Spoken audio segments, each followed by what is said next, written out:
Մի հատ աղջիկ կա, որ Նազելի Բաղդասարյանը ինչ է բան, դա հակնում զարտում իմ անունն է տալիս եւ ազգային ժողովում եւ այստեղ ինձանով ռեյտինգ է միշտ ձեռք բերել, որովհետեւ իրենց հայք հերոստանգերությունում մարդ կար, որ ասում էր մաման մշտական ասում է, թե միշտ կարճի Վարդան Ղուկասյանից, որ ռեյտինգը բարձրանա, գնաս Երևան։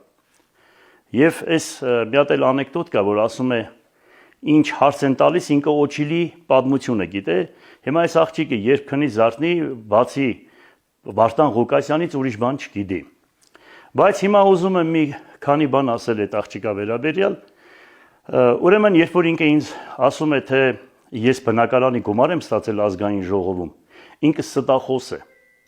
բացարձակ սուտ է խոսում, չնայած դա իմ հասանելի գումարն է, բայց ես այդ գումարը չեմ ստացել 4-ից 5 տարի։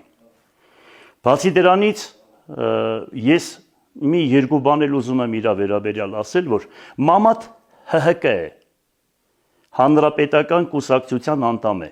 դուք ՀՊ ես, այդ ո՞նց եք դուք իրար հետ այդպես հասցնում, մեկը ՀՀԿ դառնալ, մեկը ՔՊ դառնալ, հետո այդ հարստությունից, որ խոսում է, պատկերացրեք, ուրեմն այս ցայգի շենքը, որ իրենք ամբողջությամբ իրենց ընտանիքով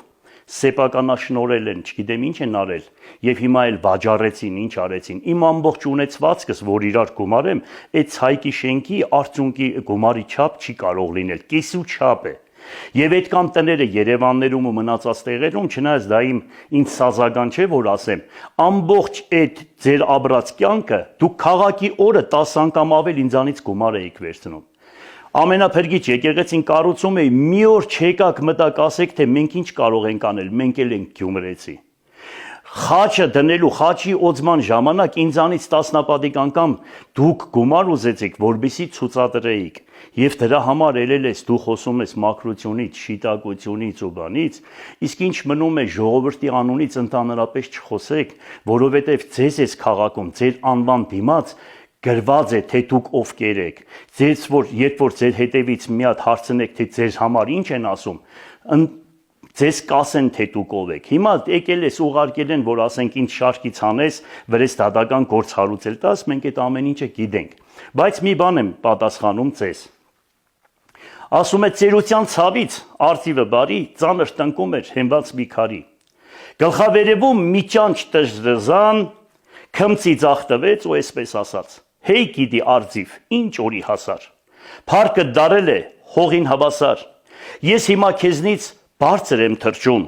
իսկ դու հազիվ հաս ծառից ես կարճում։ Արծիվը հազիվ գլուխը վեր բարձրացրեց ու ճանճին այսպես նա պատասխանեց. Իսկական փառքը բարձրության մեջ չի, վեր լինես թե վար, անունի մեջ է։ Թեև ինձանից շատ ես բարձրացել, անունը դարձյալ ճանճ է մնացել, նույն ճանճն ես թշվառ ու ողորմելի, ես ներկևում էլ արծիվ եմ էլի, քեզ այդ կանը հերիք է, անունդ մնաց այդ անունը, ստեսություն, ինձանից հեռու